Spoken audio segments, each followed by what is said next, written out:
Então, gente, ontem nós verificamos basicamente frequência cardíaca através da contagem de pulsação dos pulsos periféricos. Eu mostrei para vocês os pontos arteriais, tá? E nós também vemos frequência respiratória. Eu disse quando era normal, os termos técnicos de cada sinal vital desse.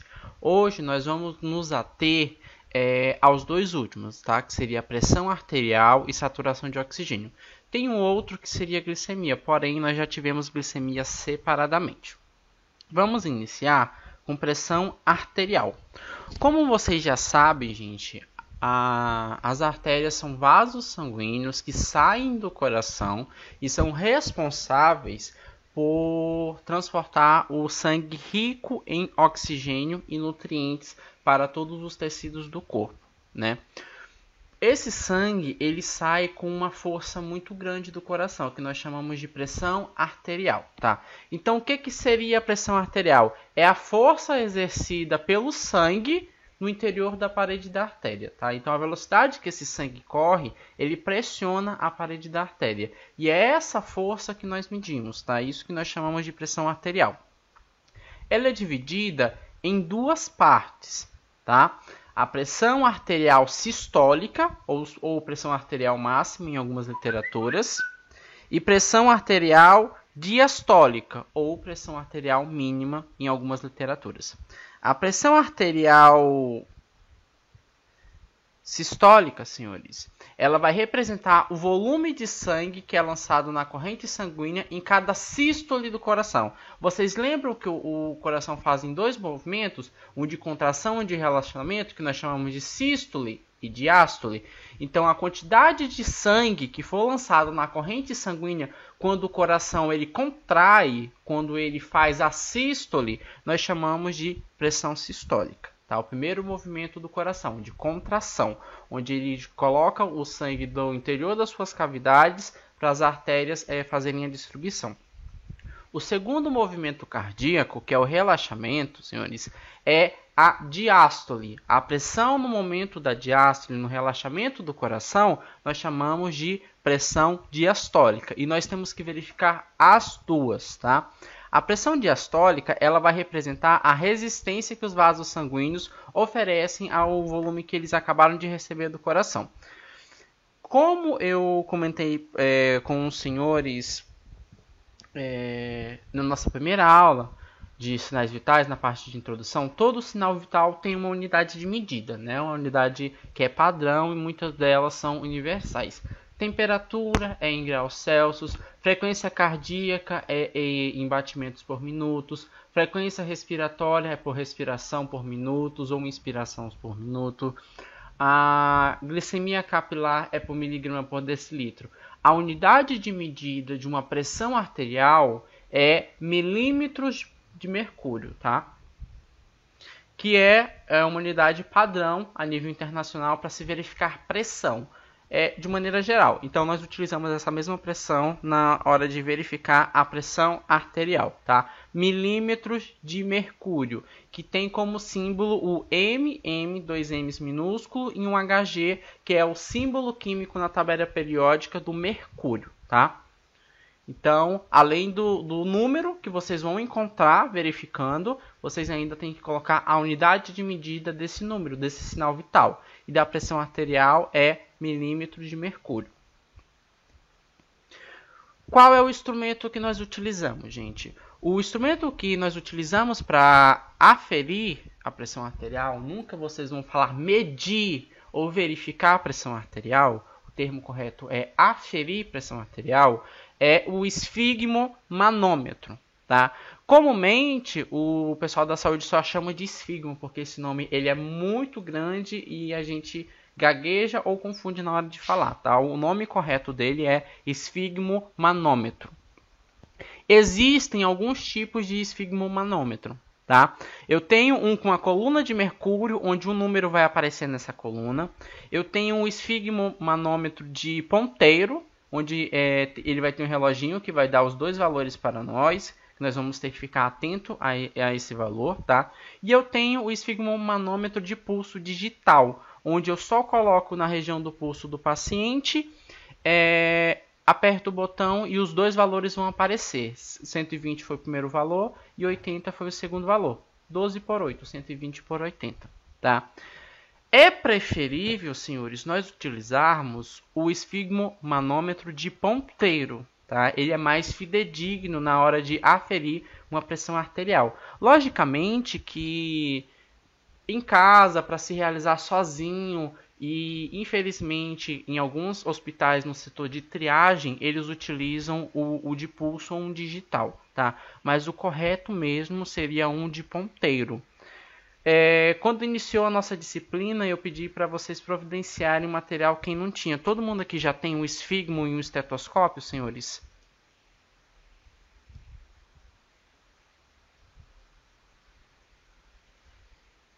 Já? Vocês providenciaram os materiais? Perfeito. Nós vamos utilizar nas nossas aulas práticas e vocês também vão utilizar no estágio, tá? Então, por isso que eu já pedi para vocês irem providenciando. Então, nós temos esses três tipos. O de vocês é esse de ponteiro, correto? Alguém aqui tem o digital?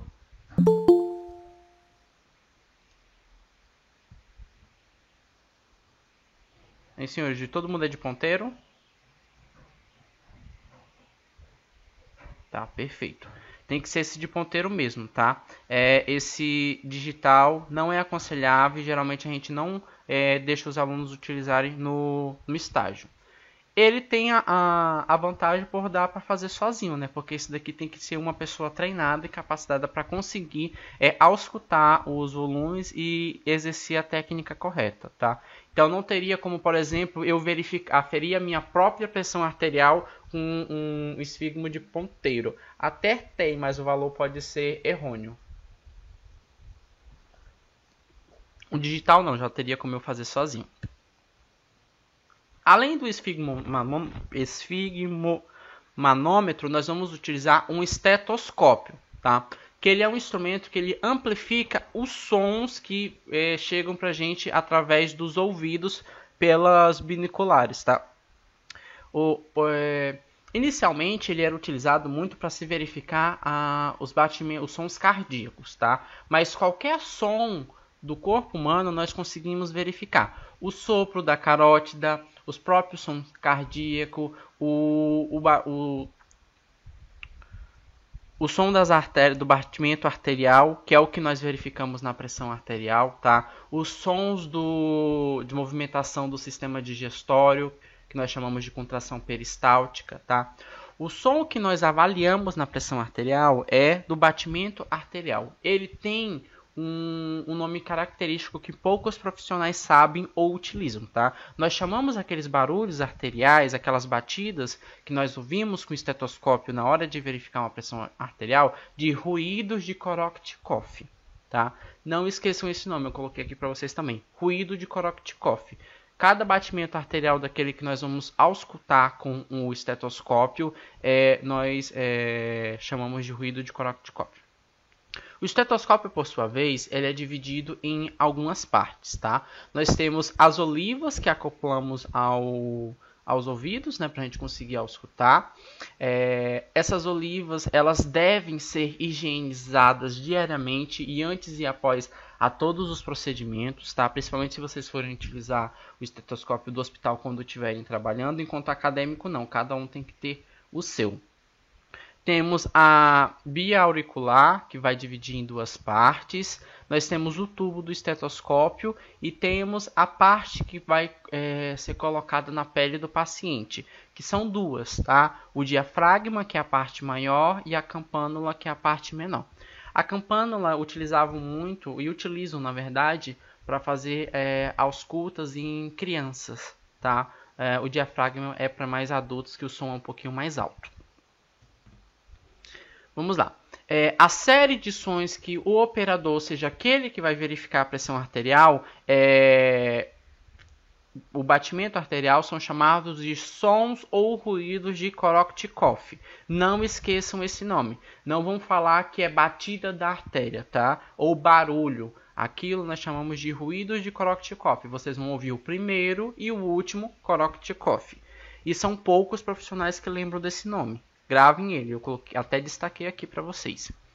O primeiro som, senhores, ele é muito alto. A primeira batida arterial, o primeiro Korotchikov, ele é bem alto, tá? Então vocês marcam no relógio quando foi que vocês ouviram o primeiro. Daí vocês têm o primeiro valor.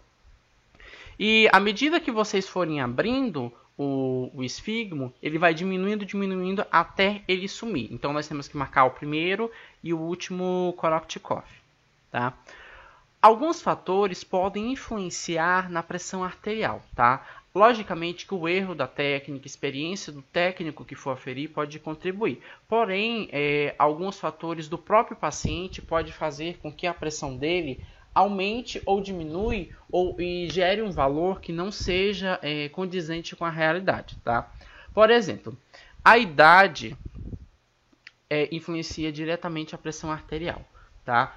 Crianças têm uma pressão arterial um pouquinho menor e os adultos um pouquinho maior e os idosos, o correto seria que fosse menor, tá? Porém, devido ao estilo de vida, ao sedentarismo, à má nutrição, nós temos um problema que está se tornando uma pandemia mundial, que é de hipertensão. Então, os idosos estão tendo uma pressão arterial muito elevada, tá?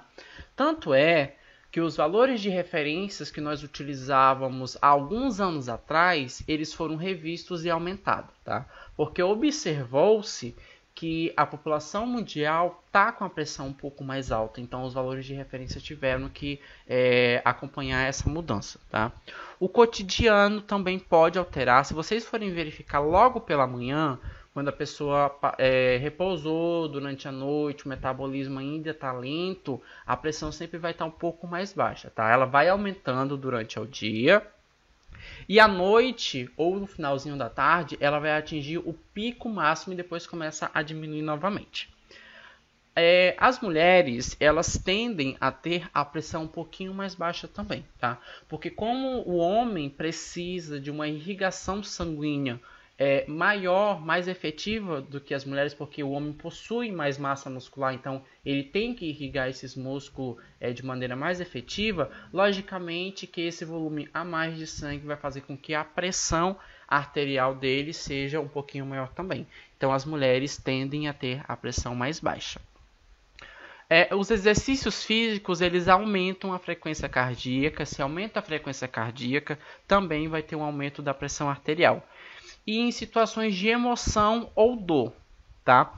Devido a um estímulo do sistema nervoso, o coração pode bater um pouco mais rápido e fazer com que a pressão suba muito rápido, tá? Como eu disse para vocês, senhores, aquela mania de, no momento da triagem, os pacientes referirem que estão com uma dor insuportável. E em alguns sinais vitais, eu já mostrei para vocês que essa dor é acusada. Se não tiver alteração, ele não está sentindo a dor fidedigna que ele refere, tá? Então dá para a gente saber se o paciente está falando a verdade ou não pelo sinal vital. Se ele estiver de fato sentindo dor, além de sudorese, ele vai ter uma alteração na frequência cardíaca, que eu mostrei para vocês ontem, uma alteração na frequência respiratória e também na pressão arterial, que pode subir ou pode abaixar, tá? Nesse momento de dor. Além disso, a obesidade, senhores, eles estão tá ligada diretamente ao quadro de hipertensão, tá? Então a obesidade também pode influenciar numa pressão arterial alta, especificamente. A pressão sanguínea dos membros inferiores, elas tendem a ser 10 milímetros de mercúrio mais elevadas, tá? Porque, por exemplo, se o paciente não tem membros superiores, ou ele sofreu um acidente, então com os membros superiores machucados, danificados, e não tem como vocês verificarem pressão arterial nos braços, vocês podem utilizar os membros inferiores, tá? Então, nos membros inferiores, a pressão arterial vai ser um pouquinho mais elevada. Então, vocês têm que levar isso em consideração também, para não dizer que o paciente está com a pressão alta ou que ele é hipertenso, porque os membros inferiores já tendem a ter a pressão mais elevada. Então, se vocês não puderem usar os braços, vocês podem utilizar as pernas, os membros inferiores, para fazer a verificação da pressão arterial. Uma coisa bem interessante, senhores, é que todo o esfigmomanômetro, eles possuem uma válvula que a gente abre e ele tem essa braçadeira, tá? Que nós devemos colocar no braço. Porém, existem diferentes tamanhos de braçadeiras para diferentes tamanhos de braço. Tá? Existem braçadeiras específicas para crianças e recém-nascidas, que são menorzinhas. Essa padrão geralmente é para um paciente adulto com peso normal, estável. Nós temos braçadeiras maiores para pacientes obesos, tá? E essa questão de quantos centímetros deve ter a braçadeira, vocês têm que sempre olhar na caixa do esfigmo, que lá tem, tá? Vai variar de fabricante para fabricante. Então, se você colocar, por exemplo, um esfigmo de um paciente obeso em um paciente adulto com peso ideal, também vai interferir no valor. Então, vocês também têm que tomar esse cuidado de escolher o tamanho correto na hora de aferir a pressão arterial. Vamos agora, gente, aos valores, tá? De um paciente adulto saudável. Gente, pressão arterial é um dos sinais vitais que eles são mais instáveis, tá? Eu vou dar para vocês os valores que são preconizados pelos protocolos e pela literatura. Porém, nós temos que ter em mente, gente, que cada pessoa vai ter a sua pressão arterial individualizada, tá? Então, se eu, por exemplo, uma pessoa tem uma pressão 10/9, é sempre 10/9. Esse é o normal para ela, mesmo que a literatura diga que tem que ser 12/8 ou 13/9, tá? E é basicamente assim que a gente vê. Por exemplo, se uma pessoa tem a pressão baixa normal, 8 por alguma coisa. Daí, um 12/8, que é considerado normal na literatura, já é alto para ela. Então, nós temos que sempre verificar a individualidade do paciente. Às vezes, 12/8, para quem tem a pressão baixa, já é alta para ela. E como que eu sei como que é a minha pressão? É feito no posto de saúde um exame fácil, simples, que nós chamamos de mapa pressórico, tá? Onde o paciente... o enfermeiro ele monta um mapa pressórico e o paciente vai verificar a pressão arterial todos os dias, no mesmo horário, de 1 a 2 vezes ao dia, tá? Durante uma semana. Depois dessa semana, a gente consegue fazer a média. Pega todos esses valores e faz uma média e diz, ó, sua pressão normal é tanto, tá? Então, o que eu vou mostrar para vocês aqui é o que é demonstrado na literatura e nos protocolos como normal. Porém, vocês têm que levar a individualidade dos pacientes de vocês. Se por natureza ele tem uma pressão mais baixa, o valor que eu mostrar aqui para vocês, para eles, vai ser alto, tá? O contrário não é muito aconselhável, tá? Eu não posso dizer, por exemplo, que uma pressão 14/10 é normal. Isso já é considerado alto. Costumamos dizer na enfermagem que pressão arterial ideal do paciente é aquela que ele se sinta bem, logicamente que não haja nenhum prejuízo à saúde, tá? Mas a literatura preconiza o seguinte: nós não temos uma pressão sistólica, uma diastólica, uma máxima, uma mínima. Para ser considerada uma pressão ótima, tem que ser igual ou menor a 120/80, ou seja, 12/8.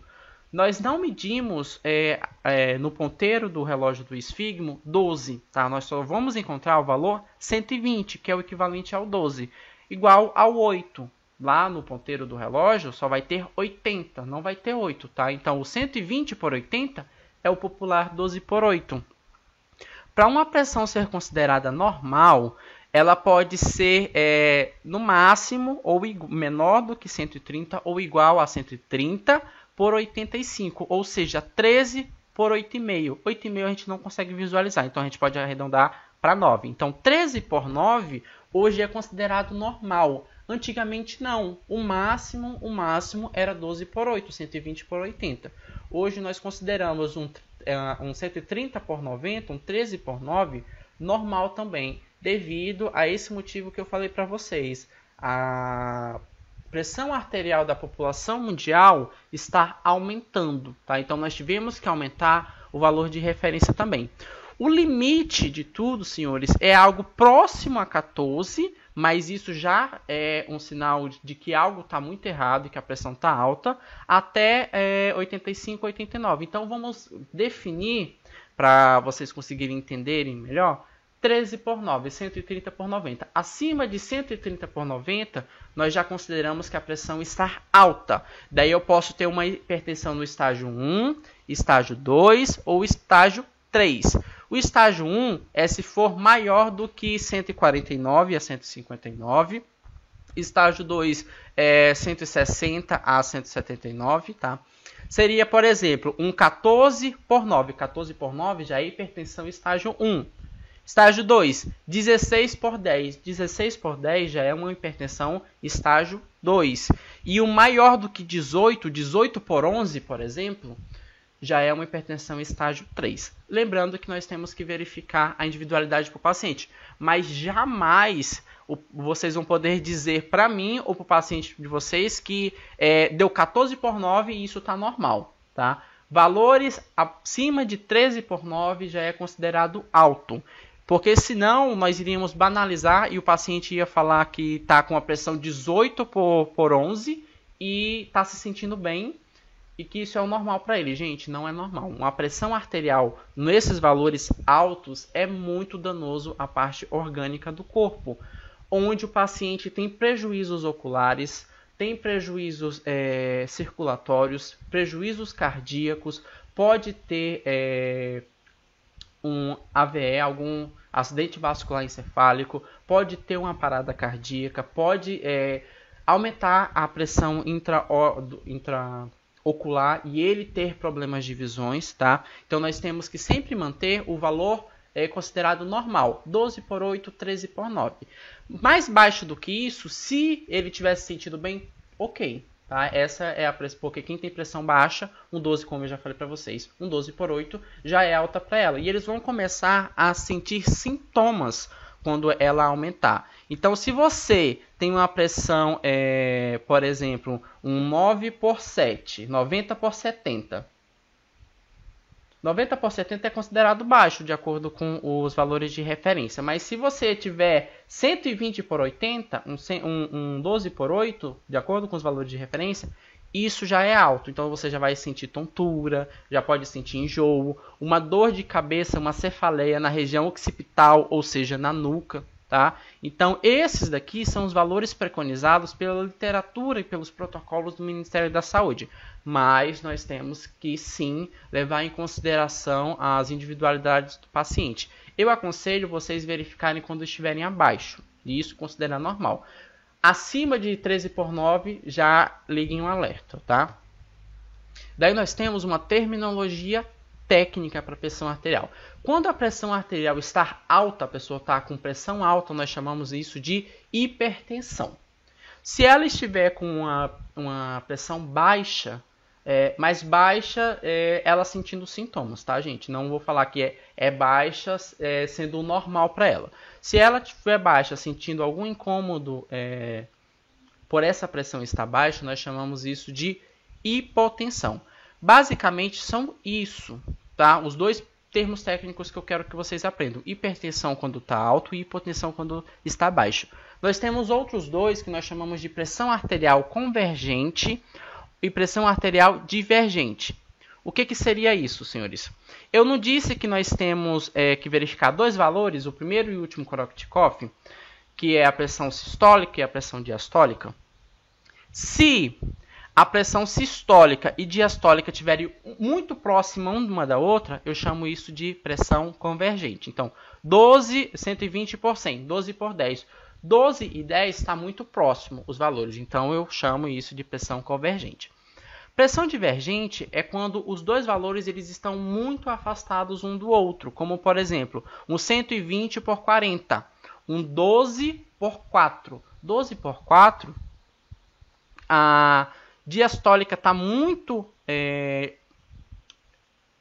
longe da sistólica. Tá? Então, se tiver esse espaçamento entre uma e outra muito grande, nós chamamos de pressão divergente. Se os dois valores estiverem próximos, nós chamamos de pressão convergente. Tá? Mas o que eu quero que vocês se atenham, que é utilizado bastante, até para a escrita de vocês no prontuário do paciente são a terminologia se está alto ou se está baixo. Hipertensão e hipotensão. Vamos lá, senhores. Quando eu digo que o paciente está com hipotensão, quando ele está maior do que 14/9, até 13/9 não é considerado normal, então 14, 15, 16 e por aí vai, eu já digo que é alto. Se é alto, já é uma hipertensão, tá? Se por um acaso essa hipertensão, esse valor alto foi uma vez ou outra, de maneira esporádica, sim, gente, eu não posso dizer que o paciente ele é hipertenso, que ele tem pressão alta, porque pode ser apenas um pico, depois ele se normaliza e a pessoa fica normalmente com a pressão dela normalizada durante muitos dias.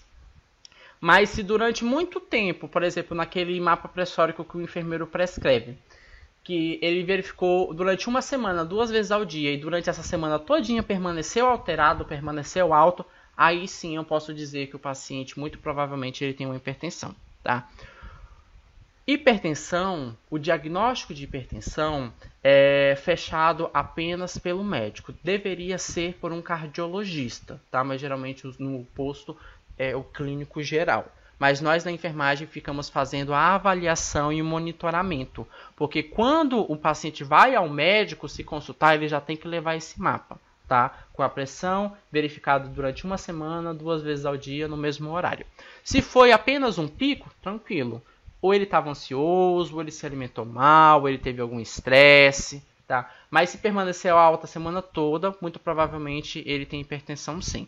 Daí começa o tratamento com dieta, atividade física, em casos mais extremos com medicação. E a hipotensão, senhores, que já seria a pressão baixa. A hipotensão, ela vai ser considerada, de acordo com a literatura, quando os pacientes tiverem uma pressão menor do que 120/80 milímetros de mercúrio, ou seja, menos do que 12/8. Lembrando que eu disse para vocês que algumas pessoas possuem a pressão menor do que 12/8, menor do que 120/80 milímetros de mercúrio e estão tranquilas, não estão sentindo absolutamente nada, então essa é a pressão normal dela, tende a ser baixa mesmo, então não tem nenhum problema, tá? Gente, pressão baixa, uma hipotensão, não é considerado tão grave, tá? A não ser que a pressão tenha baixado devido a uma hemorragia ou a um choque hipovolêmico, tá? A pessoa perdeu muito sangue. Mas se for tranquilo, ela não está doente, não perdeu sangue, não perdeu líquido e a pressão dela está baixa, eu não vou me preocupar tanto, tá? Eu só vou me preocupar se ela sentir algum desconforto e é fácil de corrigir. Já uma pressão alta, uma hipertensão, é extremamente grave e nós temos que abaixar essa pressão arterial com urgência. Muitas das vezes as pessoas entram pela porta do setor de urgência e emergência do ERB com uma crise hipertensiva. Então nós temos que administrar a medicação porque ela não pode permanecer alta. Porque ela alta pode trazer muitas complicações orgânicas, como eu disse para vocês, principalmente para o coração. Então sim, o hipertenso, num pico desse hipertensivo, pode evoluir para uma parada cardiorrespiratória. Mas pressão baixa não, tá? Tranquilo. A única maneira de se tratar uma pressão baixa, na verdade, nem no termo não é nem tratar, é monitorar, é que se a pessoa chegar a desmaiar, tentar sentir enjoo ou tontura, a gente dá um volume para ela. Então a gente coloca um soro, aumenta o volume circulando no corpo, então a pressão tende a subir um pouquinho. No máximo isso, tá? Não vai ter medicações para pressão baixa. Já para hipertensão sim, tem uma série de medicações e grupos especificamente para esses pacientes. Do jeito que vocês estudarem farmacologia, que nós temos os grupos dos antihipertensivos, que tem diuréticos, os inibidores das bombas de cálcio, são muitas classes medicamentosas para os hipertensivos, tá? Daí quem não lembra, trate de revisar, porque isso é bem importante na prática clínica de vocês. Agora eu vou mostrar, eu acho que alguém tem uma pergunta. Que a pressão alta pode dar inchaço. Pode dar inchaço se a pessoa tiver retenção de líquido, Luciana, tá? Mas no geral ela vai sentir tontura, vai sentir dor, principalmente dor na região occipital, na traz a cabeça na nuca e também ela vai sentir um mal-estar extremo. Em alguns casos pode sim dar inchaço, mas em casos que ela tenha retenção de líquido. Senhores, deu para entender o que é uma pressão alta, o que é uma pressão baixa, uma hipertensão, uma hipotensão e quais são os valores de referência que eu coloquei lá para vocês, para a gente ir para a técnica propriamente dita?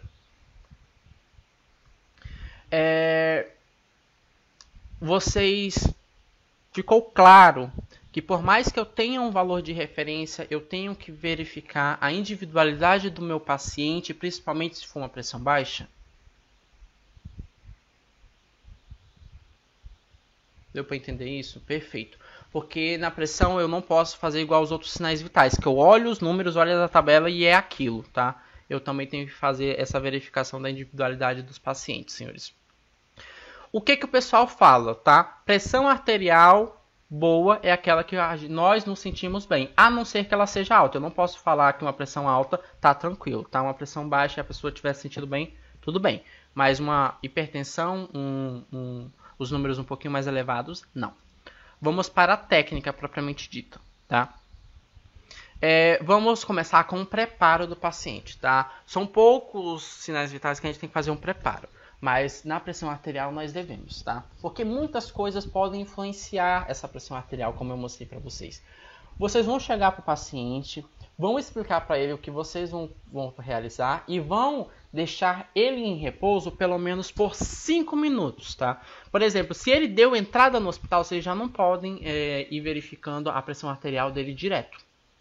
Ele entrou no posto, não pode verificar direto, tá? Tem que ficar pelo menos 5 minutos de repouso, porque esse paciente pode ter vindo caminhando, ele pode ter permanecido em pé, tá? E tudo isso vai causar uma agitação, aumento da frequência cardíaca e da pressão arterial também, tá? Ele deve ser instruído que quando vocês estiverem verificando, e é o que eu vejo toda hora de errado, eles não falarem, tá? Porque a fala pode confundir vocês na hora de ouvir os sons. Então, na hora que vocês estão ouvindo os Korotchikov, vocês podem estar prestando atenção no que ele está falando e confundir os números do Korotchikov. Algumas bebidas também alteram a pressão arterial, então é sempre bom perguntar se ele bebeu café, porque a cafeína aumenta a pressão arterial, e se ele bebeu também energético, porque os energéticos aumentam a frequência cardíaca e também aumentam a pressão arterial, tá? Então o valor que você encontrar pode ser devido ao café que ele bebeu, ao energético que ele consumiu, tá? E não porque ele esteja com a pressão alta propriamente dita. Naquele momento ele está devido às ações dos componentes químicos dessa bebida, da cafeína, no caso do café, e da taurina e cafeína que tem no energético. O energético também tem cafeína e também tem taurina. Vocês vão certificar-se que o paciente não praticou exercício físico nos últimos 60 minutos, porque, como eu disse para vocês, a prática de exercício físico, por mais que ele pare,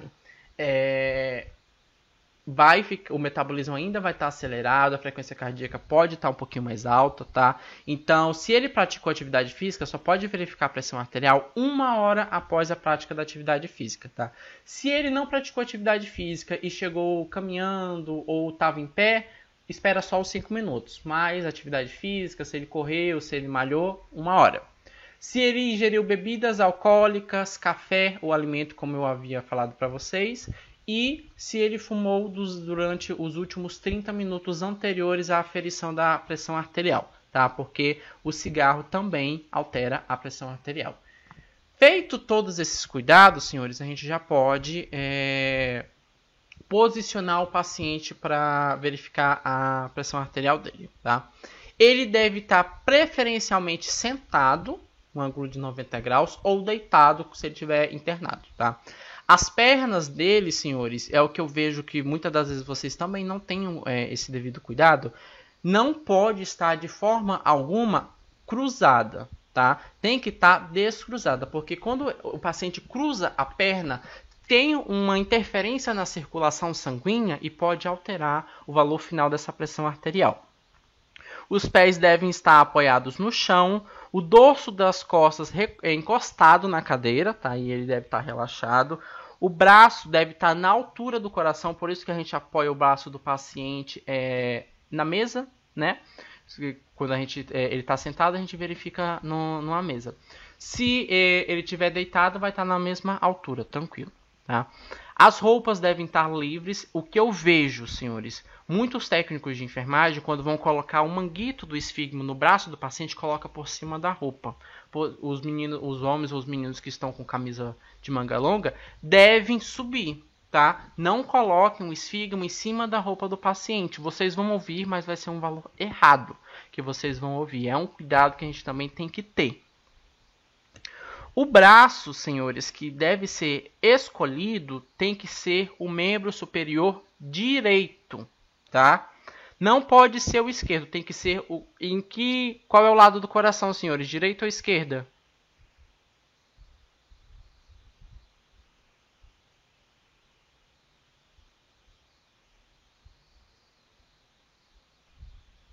Perfeito. Vamos lá.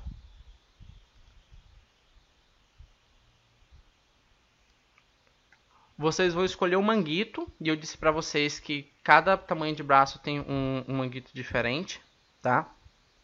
Colocar ele sem deixar nenhuma folga, vocês não podem apertar muito e nem deixar ele frouxo no braço. Colocar de 2 a 3 centímetros dessa fossa cubital, que é essa dobra do braço. Centralizar a parte do meio sobre a artéria braquial. Vocês vão sentir a artéria braquial, que é essa que fica na fossa cubital, né, na dobra do braço. E no manguito tem uma setazinha. Tá? Então a seta tem que estar na direção da artéria. Posteriormente, vocês vão começar a inflar. Tá? Mas antes de vocês começarem a inflar, vocês vão marcar a artéria radial, que é essa que fica no pulso. Vocês palparam a artéria braquial, vão colocar a campanula do esteto em cima dela, tá? Inflar rapidamente até ultrapassar de 20 a 30 milímetros por segundo, tá? Posteriormente, vocês vão proceder com deflação, vão esvaziar, tá? E vão determinar o primeiro Korotchikov, tá? O primeiro Korotchikov é o primeiro barulho. Depois disso, vocês vão determinar o último Korotchikov. Então, vocês vão marcar o primeiro e o último Korotchikov, tá? Se vocês tiverem dúvida, gente, ou não ouviram direito o primeiro e o último Korotchikov, vocês podem repetir o procedimento, tá? É indicado que vocês deem pelo menos uns 5 minutos entre uma ferição e outra para dar o tempo da artéria voltar o seu fluxo sanguíneo normal, tá, senhores? E depois anotar esses valores. Eu vou mostrar para vocês agora o vídeo como que se faz a aferição.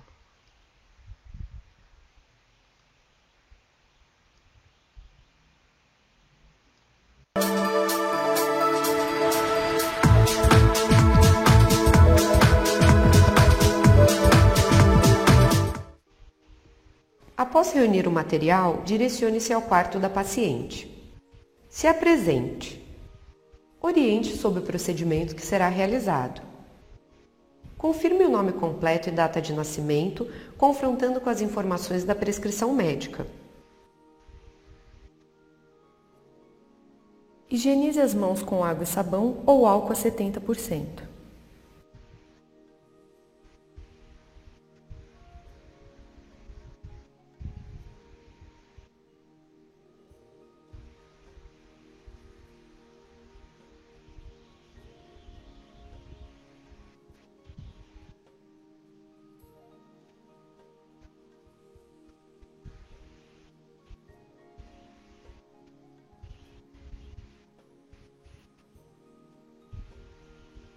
Atenção para os materiais necessários.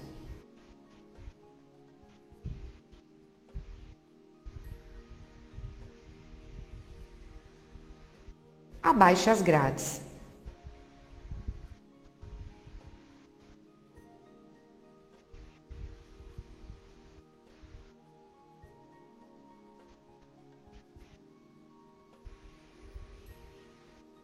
Com os dedos médios e indicador da mão dominante, localize a artéria da região.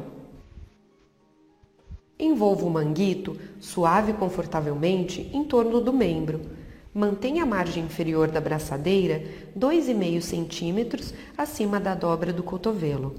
Confira novamente se está centralizado sobre a artéria. Determine o nível máximo de insuflação palpando o pulso radial e inflando o esfigmomanômetro até o seu desaparecimento. Só uma coisinha, senhores. Eu perguntei para vocês onde ficava, qual era o lado do coração, né? É o lado esquerdo, vocês me responderam corretamente. Eu só me equivoquei na hora de falar o braço, tá? A gente verifica a pressão arterial preferencialmente no membro que fica o coração. Se o coração está localizado no braço esquerdo, logicamente a pressão arterial ela deve ser verificada também no braço esquerdo, tá? O direito apenas se vocês quiserem confirmar ou o paciente tiver algum problema no braço esquerdo. Por que a gente dá preferência para o lado esquerdo? Por conta da curvatura do arco aórtico do coração, tá? E às vezes pode ser um pouquinho diferente. Quase todos os casos que são verificados é a mesma pressão. Se você verificar no direito e no esquerdo vai ser a mesma, mas deem preferência ao esquerdo por ser o lado do coração.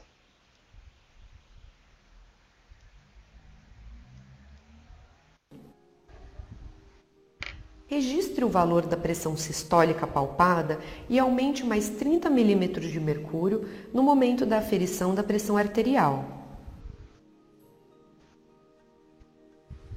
Realize a desinfecção das olivas e do diafragma com álcool a 70%.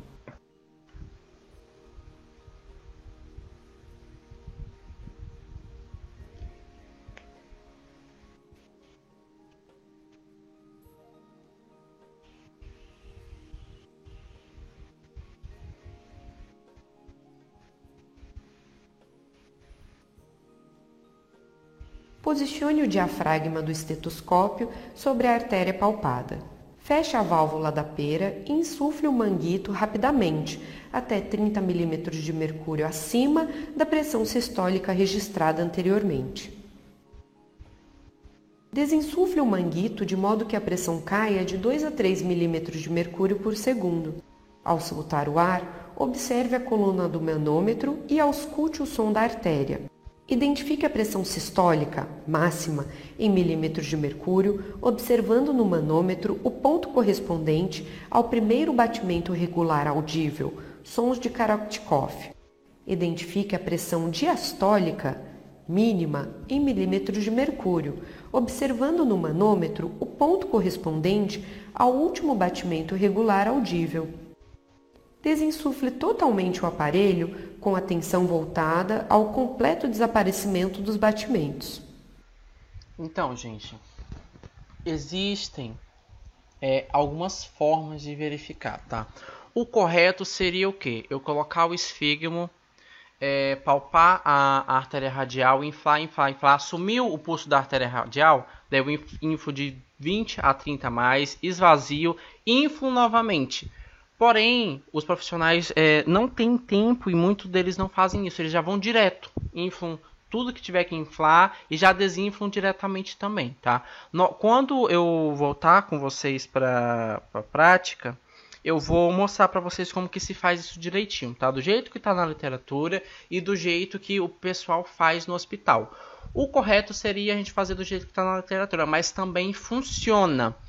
O que não pode, senhores, é a gente ultrapassar esses limites de insuflação, porque o que eu vejo, os técnicos de enfermagem não querem ter o trabalho de procurar o pulso radial e infla logo para 200, 200 e pouco. Isso aperta muito o braço do paciente, pode deixar uma equimose, um hematoma e é desconfortável, tá? Nós temos que insuflar o suficiente para nós conseguirmos ouvir e verificar direitinho os ruídos de Korotkov.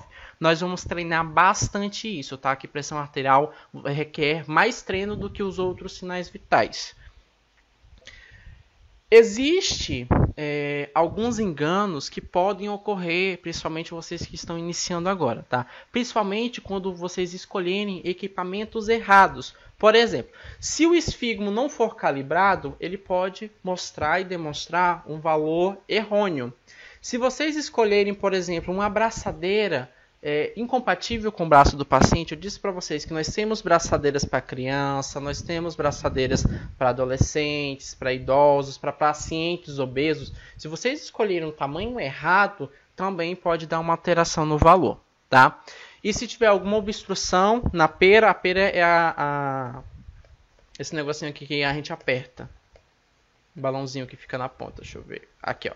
Isso daqui é a pera, tá? Se tiver alguma ruptura ou alguma obstrução nessa pera, nós não vamos conseguir estufar de maneira adequada. Por isso, que na primeira aula eu disse para vocês que nós devemos sempre fazer a manutenção dos aparelhos, tá? E é assim que a gente verifica a pressão arterial. Logicamente que vocês vão treinar bastante isso, tá? Eu sei que não deu para pegar direitinho como que é a técnica, mas eu preciso que vocês entendam os materiais, o procedimento, os valores de referência, o que funciona, o que não funciona, quais são os cuidados, tá? Porque a prática propriamente dita nós vamos ter presencialmente.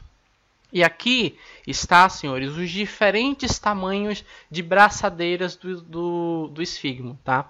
Então, nós temos de vários tamanhos, desde criança para criança até para um paciente obeso. Então, tem que ter esse cuidado também.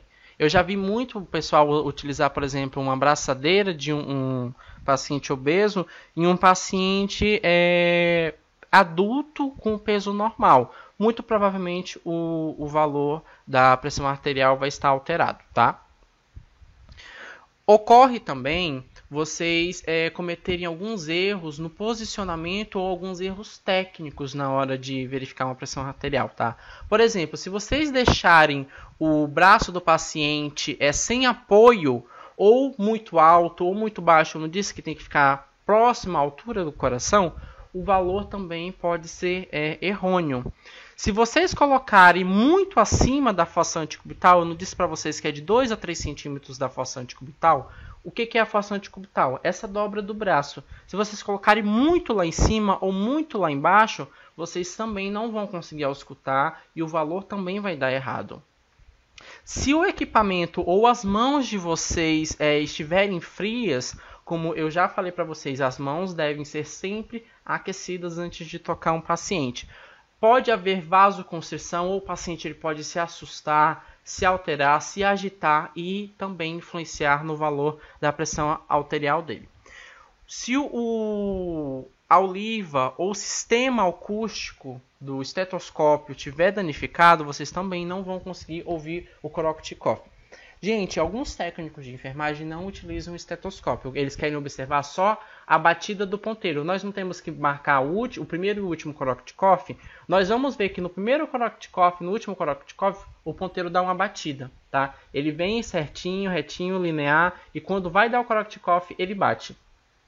Porém, isso não é 100%, tá? Eu sempre aconselho a vocês a utilizarem o esteto juntamente com o esfigmo, não apenas o reloginho do esfigmo, tá, senhores? Então, não aprendam esses vícios que o pessoal comete no hospital, porque os valores são muito errados.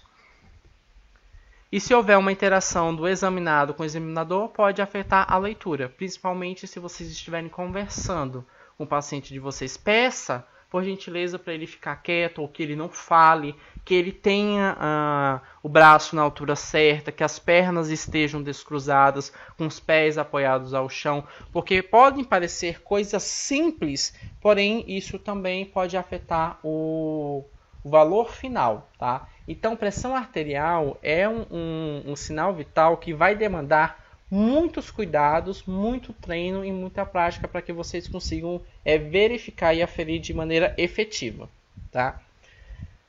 Deu para entender, senhores, pelo menos a parte teórica da pressão arterial? Nós vamos treinar bastante isso, tá? Perfeito. Agora nós vamos para o último sinal vital, que é o mais simples de todo, tá? Mais simples e muito importante, que é a saturação de oxigênio. Gente, saturação de oxigênio basicamente é para nós vermos o quanto de oxigênio está no sangue, o quanto que o sangue está oxigenado, tá? Para fazer isso, nós utilizamos um oxímetro, que pode ser ou no pulso ou no dedo, tá? Existe um valor de referência Para adultos, a escala normal de saturação de oxigênio é entre 95% a 100%. Quem vai saturar 100% são as crianças, porque as crianças elas têm uma frequência respiratória muito alta, então elas injetam muito gás oxigênio no organismo dela, tá? O adulto vai ficar muito próximo, 98, 99, não pode ser abaixo de 95. Quanto mais baixo, pode significar que o paciente está tendo alguma falência orgânica, principalmente se ele tiver um ataque, uma parada cardíaca, tá? Deixa eu mostrar para vocês, eu esqueci de colocar a foto.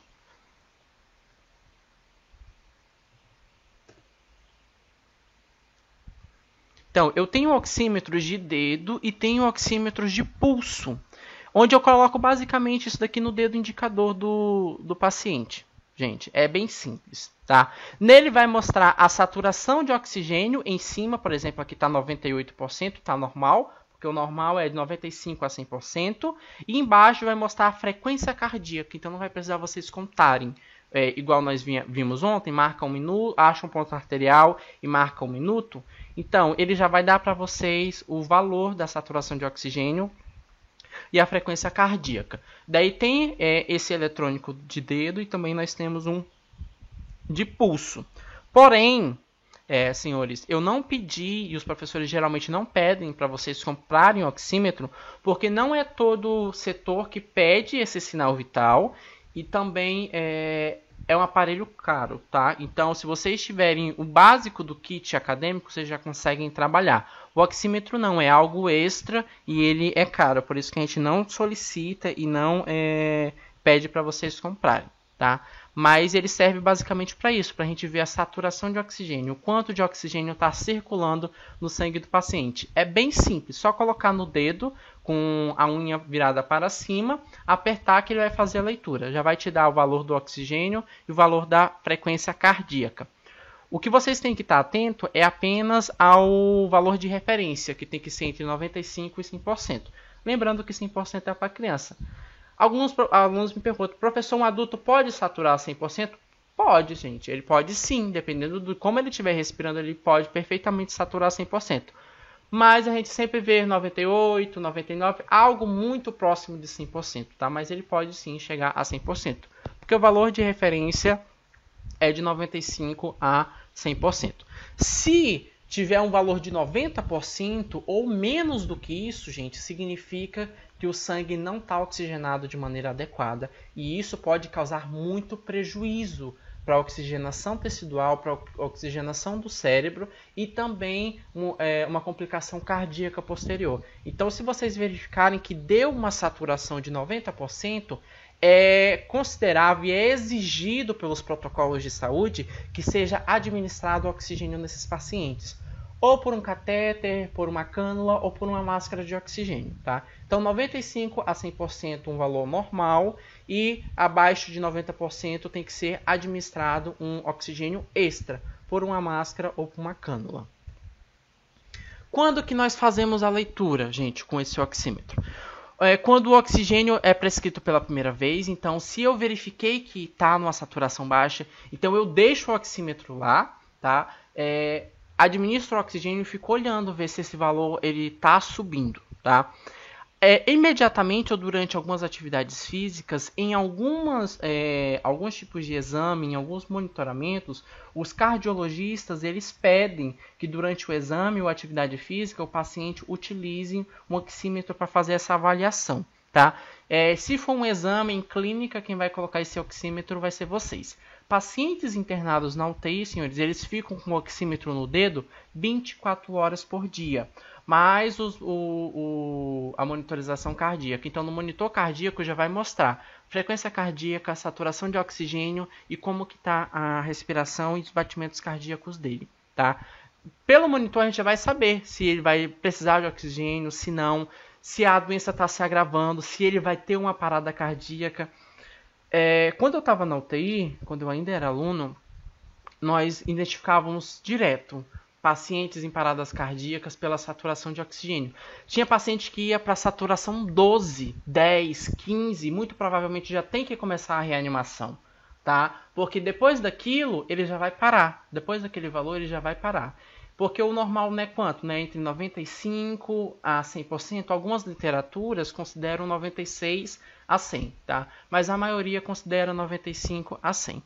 Se os pacientes ou vocês mesmos estiverem viajando em altas altitudes e quiserem saber se vocês vão ter algum problema respiratório, vão ter dificuldade de respirar, vocês podem utilizar. Muitas pessoas, muitos pacientes têm esse oxímetro em casa, tá? Porque é muito fácil manusear ele. É só colocar o dedo nele com a unha virada para cima, porque dentro dele tem um laserzinho e o laser ele tem que ficar tocando a unha do paciente, apertar o botão que vai ser feito a leitura automaticamente, tá?